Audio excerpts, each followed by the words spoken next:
Segundo, desarrollo del proyecto Thule. Resumiendo todas las indicaciones, advertencias y consejos dados por el Dr. John Dee a la reina de Inglaterra Isabel I, el proyecto Thule podría describirse en función de los objetivos a cumplir y los medios necesarios o disponibles. Este análisis estratégico nos permitiría entonces arribar a las variantes tácticas alternativas. Objetivos: 1. Dotar a Inglaterra de la supremacía marítima terrestre sobre todo el mundo conocido y también sobre los mundos desconocidos. 2. Asegurar a Isabel I o a los nobles que ella designe o a quienes le sucedan la erección de un vasto imperio universal como jamás se ha visto y ante el cual quedarían empequeñecidos los de Alejandro César, Genghis Kalu o Carlomagno. 3. Conseguir al tiempo de tales objetivos que la gracia del Espíritu Santo transforme a los pueblos del imperio anglosajón para mayor gloria de Cristo luz. Medios. Los medios para concretar tales objetivos consisten en seguir férreamente un plan adecuado, o sea, una estrategia hiperbórea. Para cumplir con tal estrategia, que es la clave del proyecto Thule, el Dr. John Dee estableció 5 pasos imprescindibles.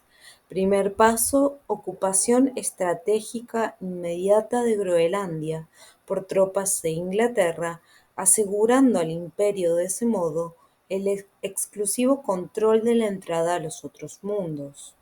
Segundo paso: seleccionar y entrenar una élite de caballeros iniciados en el magisterio de la gran obra y en los secretos de la lucha espiritual. Tercer paso: buscar una piedra del cielo debidamente tallada y afinada para abrir las puertas que permiten acceder a otros mundos. Cuarto paso: convocar a todas las personas sensibles del reino que puedan colaborar para hallar el lugar exacto de las puertas. Según John Dee, esto también puede determinarse exactamente mediante cálculos matemáticos, para lo cual habría que iniciar los estudios correspondientes. Quinto paso: desarrollar nuevas armas y perfeccionar las existentes a base de pólvora, recurriendo a la alquimia y a la magia, si fuera necesario. Un estudio sobre la factibilidad de aplicar la estrategia precedente arroja 2 tácticas alternativas. Primera táctica: si se consiguen cumplir la totalidad de los pasos, puede procederse a invadir el mundo de los gigantes, iniciando su conquista. Luego de someter a los seres demoníacos, el reino debe servirse de ellos para establecer el imperio universal. Segunda táctica: si no se pueden cumplir todos los pasos, es necesario dar prioridad al cuarto para sitiar la puerta, en tanto se arriba al segundo y quinto paso. De este modo se consiguen garantías que permiten encarar la guerra de conquista con cierta seguridad de triunfar. El tercer paso puede ser omitido a condición de establecer con precisión el momento astrológico en que la puerta se abre por sí misma una vez al año. Con esta alternativa, aunque lleve más tiempo, puede prepararse convenientemente la conquista de los otros mundos. En cualquiera de las 2 tácticas alternativas, la clave para obtener el éxito es el primer paso, del cual no es posible prescindir, pues la ocupación de Groenlandia asegura que tarde o temprano podrá forzarse el umbral.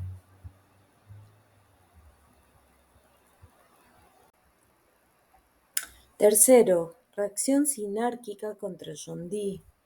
Como ya dijimos, las comunicaciones que John Dee hiciera a la reina Isabel I pronto fueron conocidas por los druidas galeses que infectaban el reino y prontamente remitidas a Shambhala. Allí causó especial efecto la noticia de que un Miria despierto se hallaba en posesión de un transductor atlante mediante el cual se ponía en contacto con los siddhas hiperbóreos. Pero lo más impresionante para ellos fue comprobar que el proyecto Thule consistía en una copia casi exacta del plan de Nimrod, al cual nadie podía olvidar jamás en las filas demoníacas. Por eso la sinarquía decidió actuar de inmediato y liquidar definitivamente al Dr. John Dee.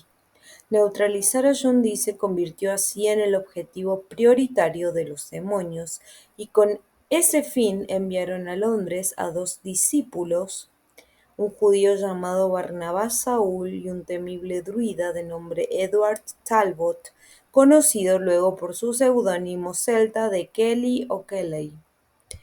El primero se acercó a la intimidad de John Dee precedido de una cierta fama de clarividente que algunas personas de confianza se encargaron de destacar, pero su excesivo interés por la piedra parlante y la falsedad de algunas comunicaciones que decía haber obtenido contemplando la misma llevaron esa relación a una crisis que culminó con el pronto despido del espía hebreo. No nos detendremos en esta mísera figura, en cambio debemos prestar especial atención a Kelly, pues él representa el prototipo del druida infiltrado en determinado círculo con la misión de destruirlo, y fue de hecho el brazo ejecutor que llevó a John Dee a la ruina, ruina de la que sin embargo emergería con fuerza sin igual una sociedad secreta hiperbórea encargada de preservar la esteganografía de Trondheim, el proyecto Thule y los manuscritos en lengua enoquiana. A diferencia del insignificante Barnabás Saúl, Kelly era todo un personaje. Sobre él escribió Figier. A finales del siglo XVI había en Lancaster, otros dicen en Londres, un notario muy desacreditado por las industrias productivas que añadía a los actos de su ministerio. Se llamaba Talbot. Nacido en Worcester en 1555, se había aplicado en su juventud al estudio de la antigua lengua inglesa, en la que había llegado a ser muy hábil. Nadie mejor que él para descifrar antiguos títulos y resucitar en beneficio de sus clientes derechos enterrados en el polvo de los archivos. No solo sabía leer toda clase de escrituras antiguas, sino que los imitaba de modo excelente. Esta última habilidad le expuso a solicitudes peligrosas que para su mal no supo siempre rechazar. Demasiado bien recompensado, su celo no conocía límites. Talbot acabó falsificando títulos e incluso fabricándolos en interés a sus clientes. Perseguido con motivo de estos actos y condenado por falsedad, fue desterrado de la ciudad. Los magistrados, deseosos de hacer un escarmiento que sirviera de lección a todos sus colegas, ordenaron que le cortasen las dos orejas, sentencia que fue cumplida. La información que expone Figier, recopilada en el siglo XIX, es bastante exacta, pero da una explicación pueril a la carencia de orejas de Kelly, pues a lo largo de la historia abundan los ejemplos sobre personas esotéricas que exhibían mutilaciones de diverso tipo, dedos, orejas, órganos sexuales, etc., las cuales deben considerarse como mutilaciones rituales, producto de los infames pactos de sangre que tales adeptos realizan con las potencias infernales que alientan tras de la sinarquía. Talbot Kelly estaba secretamente dedicado a sustraer todo documento antiguo que llegara a sus manos. En el hospitalario país de Gales habíanse refugiado muchos templarios que huían de la Inquisición europea del siglo XIV, del mismo modo que lo habían hecho los cátaros en el siglo XIII y numerosos alquimistas durante varios siglos. Todos habían llevado consigo aquello que consideraban muy valioso para el magisterio de las artes ocultas, y era cosa conocida en la época de Kelly que los castillos escoceses guardaban verdaderos tesoros en olvidados y polvorientos arcones. Su profesión le permitía tener acceso a estos materiales, los que eran rápidamente sustraídos o reemplazados por hábiles falsificaciones en las que se expurgaban los secretos más peligrosos.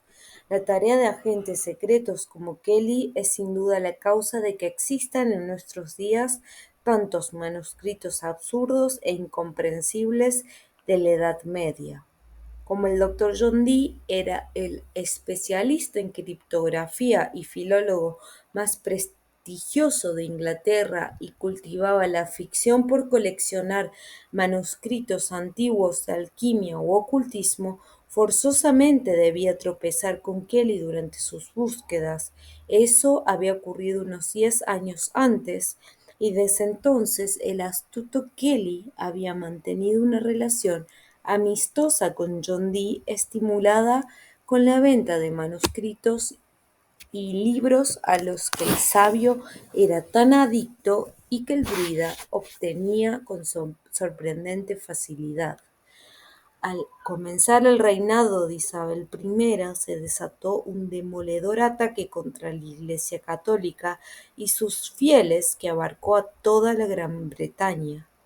En esas acciones fueron saqueados numerosos conventos y abadías y se expropiaron castillos, haciendas y otras posesiones de la nobleza católica.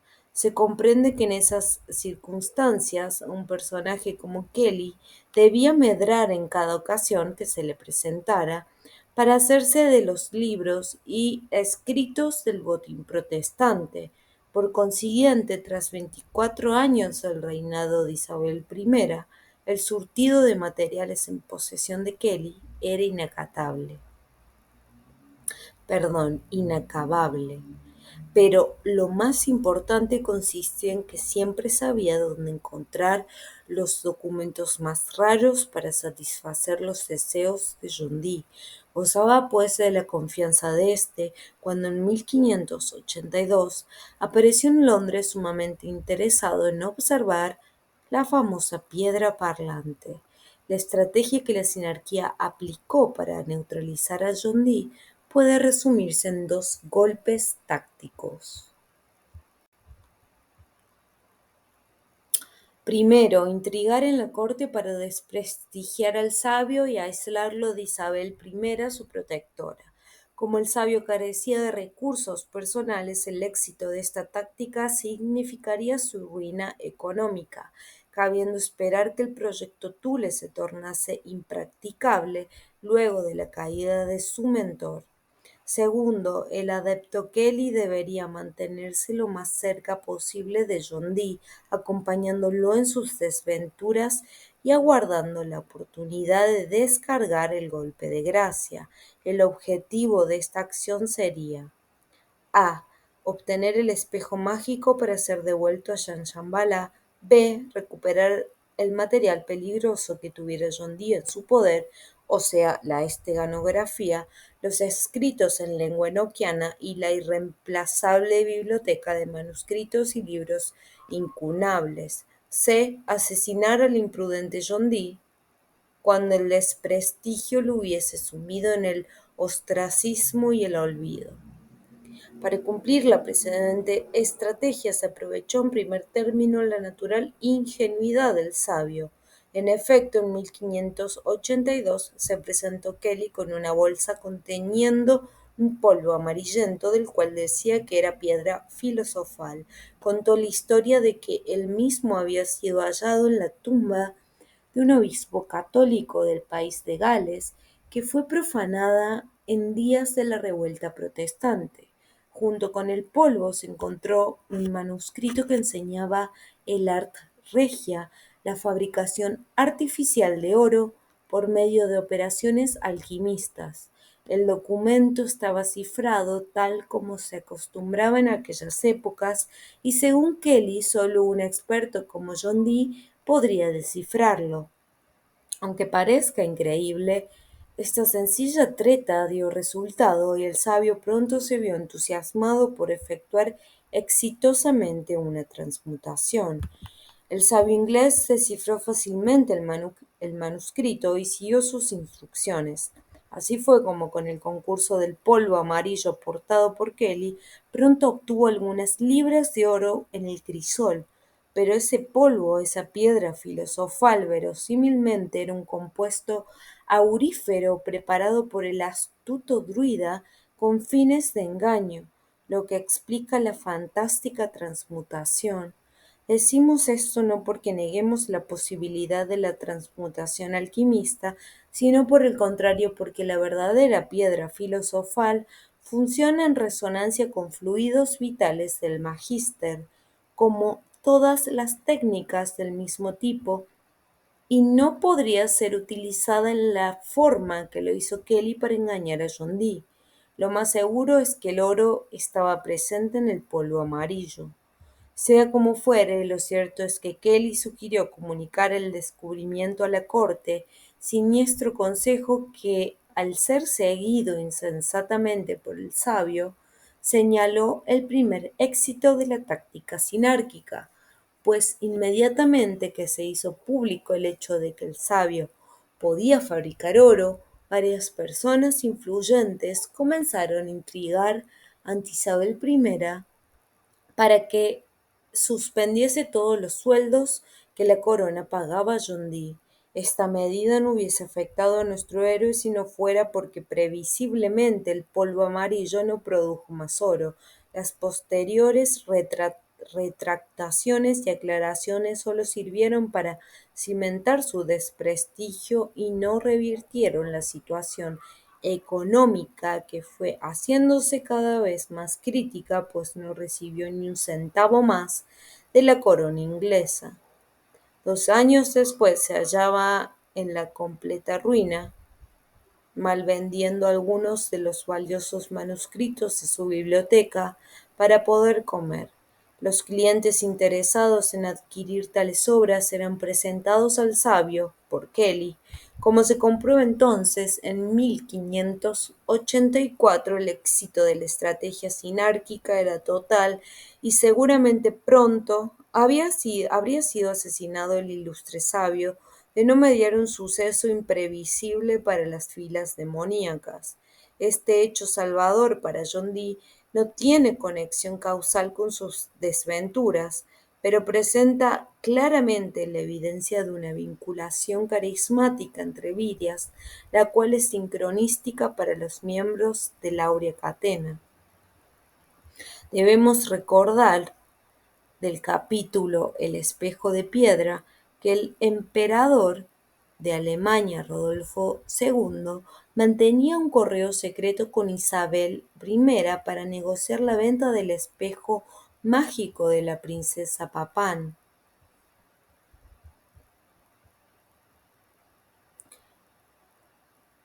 Este espejo es el mismo con el cual el doctor John Dee hablaba a los ángeles, quienes le dictaron innumerables conocimientos en lengua enoquiana, pero en 1584, luego de la campaña lanzada en su contra, nadie creía ya en las propiedades del espejo ni en los poderes espirituales del doctor John Dee.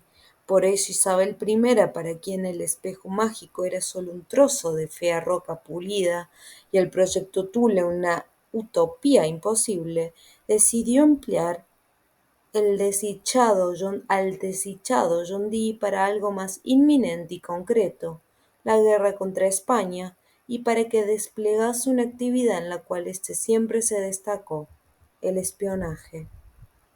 Para la hábil soberana, obtener información sobre España era de vital importancia y un lugar adecuado para ello era sin duda la corte bohemia de Rodolfo II, sobrino del rey español Felipe II.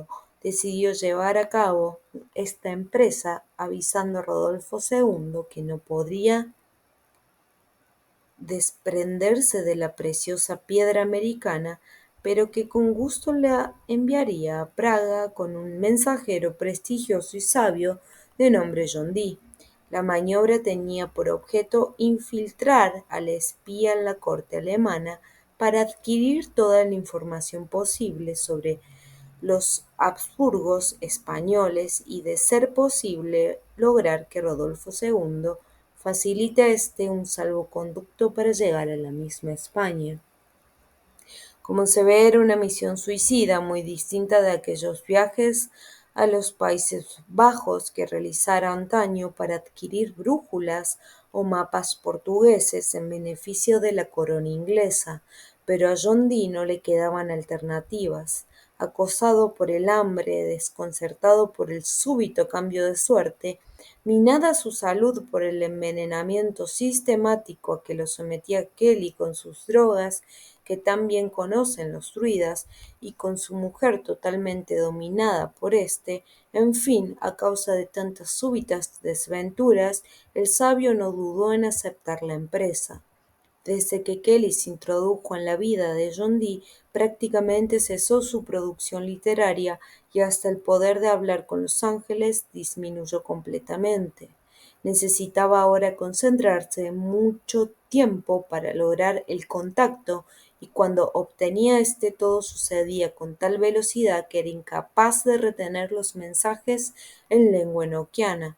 Acababa finalmente por olvidar el contenido del mensaje. Por eso solía prestar el espejo de Kelly, quien no lograba jamás resultados visibles, y a menudo mentía, hecho que John Dee advertía de inmediato, aunque optaba por callar prudentemente.